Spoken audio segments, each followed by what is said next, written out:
আমি কিন্তু একটি তেলাওয়াত করেছি প্রথম আয়াতটি। সে আয়াতটি হলো রমাদানের। শাহরু রমাদানাল্লাযী উনজিলা ফীহিল কুরআন।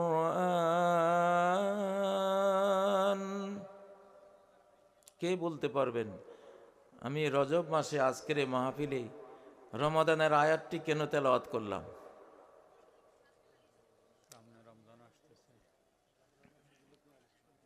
হয়তো বা কেউ ভাবছেন সামনে রমজান আসতেছে এই জন্য। না, এই জন্য না। ইন্না আনজালনাহু ফি লাইলাতিল কদর ওয়া মা আদরাকা মা লাইলাতুল কদর লাইলাতুল কদরি খায়রুম মিন আলফি শাহর।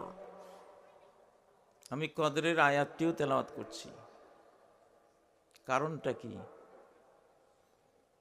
আজকে সারা বাংলাদেশের যারা মিডিয়া আমাকে দেখবেন সবার প্রতি প্রশ্ন, কারো কি অন্তরে জাগছে যে কেন এই রজব মাসে রমাদানের আয়াত, কদরের রাতের আয়াত তেলাওয়াত করছি? সবে কদর তো রমজানে আসবে। হ্যাঁ, অবশ্যই তো কোনো কারণ থাকবে।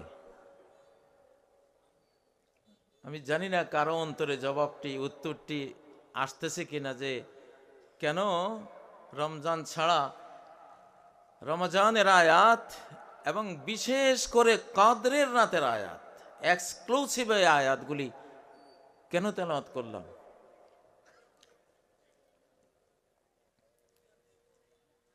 কারো এই প্রশ্নের জবাব কি অন্তরে আসতেছে? হ্যাঁ, আজকে আপনাদেরকে কঠিন একটা বিষয়ের দিকে আমি নেব, এই জন্য এই কদরের আয়াতটি তেলাওয়াত করলাম। ইনশাআল্লাহ রাজি আছেন? যে বিষয়টি শুনবেন, জানবেন, অবশ্য কোরআন দিয়ে বলবো। মানার জন্য কারা কারা রেডি আছেন? লিল্লাহি তাকবীর, লিল্লাহি তাকবীর। আপনারা সবাই রেডি? প্রিয় ভাইরা, কদরের রাতে যদি একটা শিশুর জন্ম হয় 27 রমজান কদরের রাতে, সেই শিশুটাকে আপনারা কি আলাদা নজরে দেখেন না? আলাদা একটা মর্যাদা না? যে রমজান মাসে জন্ম হয়েছে, তাও আবার শেষ দশকে, আবার শেষ দশকের 27তম রজনীতে। কত মর্যাদা এই শিশুটার, ঠিক না? প্রিয় ভাইরা, এই যে বাংলাদেশ, এই যে মানচিত্র, 1947 সাল 14ই আগস্ট 27 রমজান কদরের রাতে এই মানচিত্র পৃথিবীর বুকে জন্ম লাভ করেছে। লাইলাতুল কদরে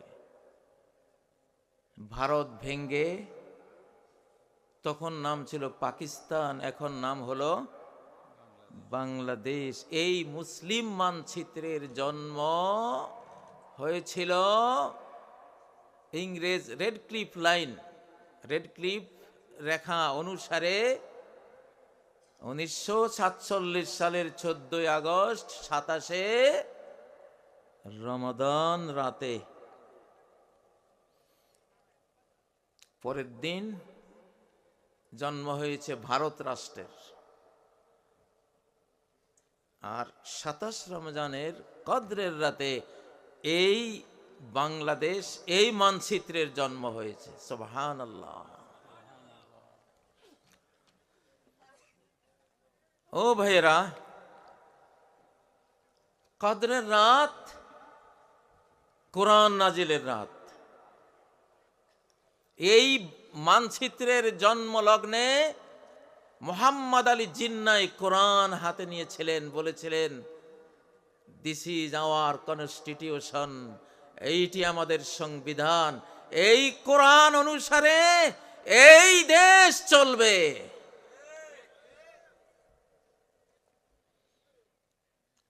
বিশ্ব ইতিহাসে 27 রমজান কদরের রাতে কোন রাষ্ট্রের আরো জন্ম হয়েছে কিনা আমি জানি না, আপনারা জানেন? জানা নাই। এই একটা সৌভাগ্য তো যথেষ্ট ছিল এই মানচিত্রের জন্য, কিন্তু আমরা সেই সৌভাগ্যটাকে মূল্যায়ন করি নাই। আল্লাহু আকবার।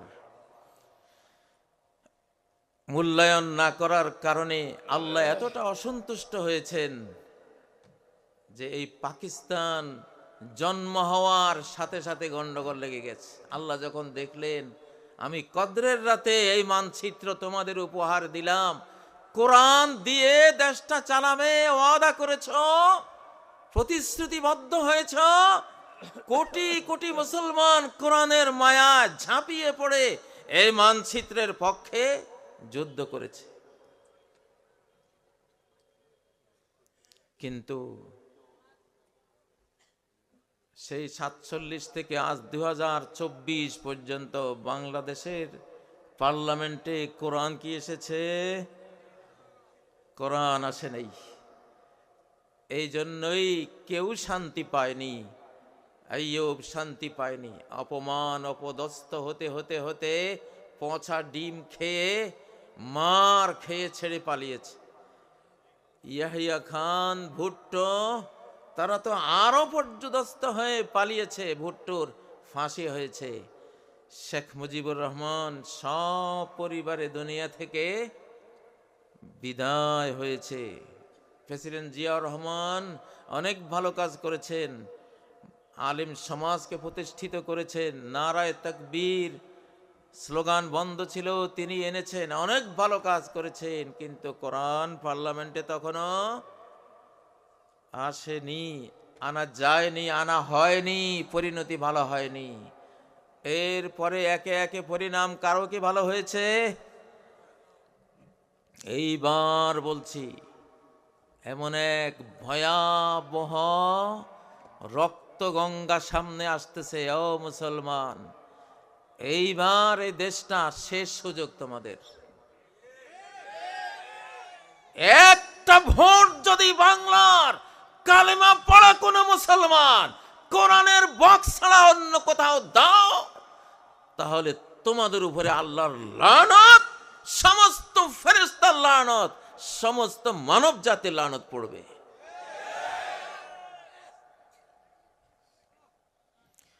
শাহরু রমাদান,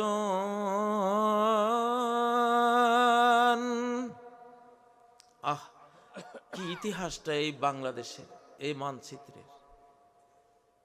রমজান মাসে জন্ম, শেষ দশকে এই মানচিত্রের জন্ম, এই ম্যাপের জন্ম, তাও আবার 27 রমজানে। আল্লাহু আকবার। শাহরু রমাদানাল্লাযী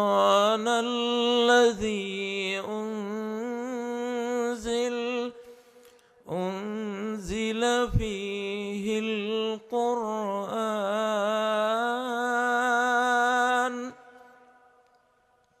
কোরআনের প্রতি মহব্বত আছে না? কার কার আছে? আল্লাহ আপনি সাক্ষী।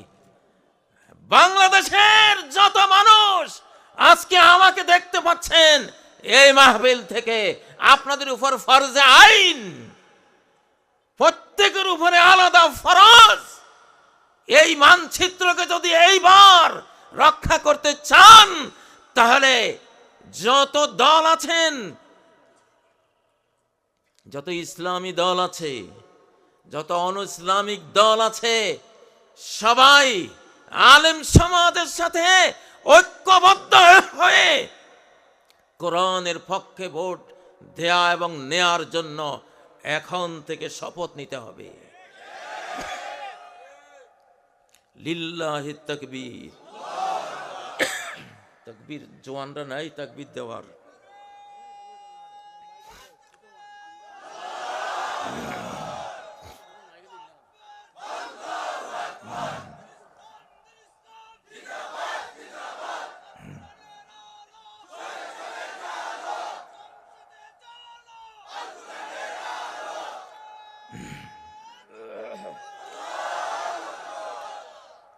ইন্না আনজালনাহু ফি লাইলাতিন মুবারাকাহ ইন্না কুন্না মুনজিরিন। আমি এই কোরআনকে নাজিল করেছি এক বরকতময় রজনীতে। বরকতময় রজনী, এক রাতের ইবাদত করলে 83 বছর 4 মাসের ইবাদত হয়ে যায়, ঠিক নয় কি? তেমনি আমাদের এই ম্যাপ, এই দেশও আল্লাহর রহমত রূপে যেন আকাশ থেকে নাজিল হয়েছে সেই বরকতময় রজনীতে।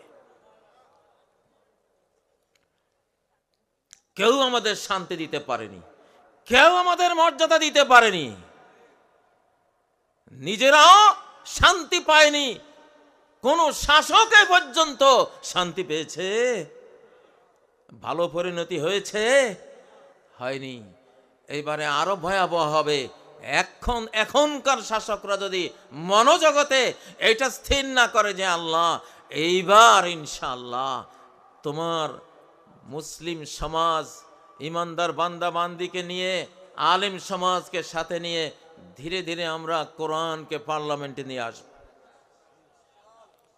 লিল্লাহে তাকবীর, লিল্লাহে তাকবীর। এটাই তো ইবাদত।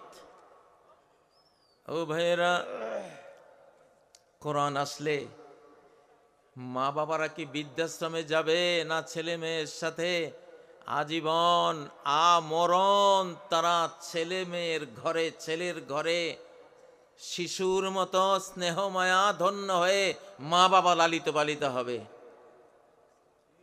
লালিত হবে না? কোরআনের বিধান নেই তো। সারা কোরআনে আল্লাহর ইবাদতের কথা বলেই আল্লাহ তাআলা মা বাবার কথা বলেন। কোন সংবিধানে আছে? কোন সংবিধানে আছে? নাই। ওয়াবুদুল্লাহা ওয়ালা তুশরিকু বিহি শাইআ ওয়াবিল ওয়ালিদাইনি ইহসানা। ওয়াবিল ওয়ালিদাইন, আল্লাহর ইবাদত করো আর মা বাবার সাথে ইহসান করো। টাকা পয়সা যা আছে মা বাবার সন্তুষ্টি মতো পরিমাণে মায়ের পেছনে ব্যয় করো, বাবার পেছনে ব্যয় করো। এই সংবিধানে আছে না? আছে না? ও ভাইয়েরা, আজকের এই বাংলাদেশ একেবারে একটা বড় যুদ্ধের প্রান্তে দাঁড়িয়ে আছে। আপনারা এই গ্রামে বসে হয়তো টের পাচ্ছেন বা পাচ্ছেন না, ঢাকায় বসে আমরা বুঝতেছি। যদি এই কোরআন আপনারা শপথ নেন এইবারে ইনশাআল্লাহ কোরআনকে ভোট দেব, কোরআনকে সমর্থন দেব, কলিজার ধনটা সমর্থনটা আল্লাহর কোরআনকে দেব, এই ঈমানটা, এই ভোট আল্লাহ রাসূলকে দেব, কোরআনকে দেব, তাহলে আল্লাহ হয়তো আকাশ থেকে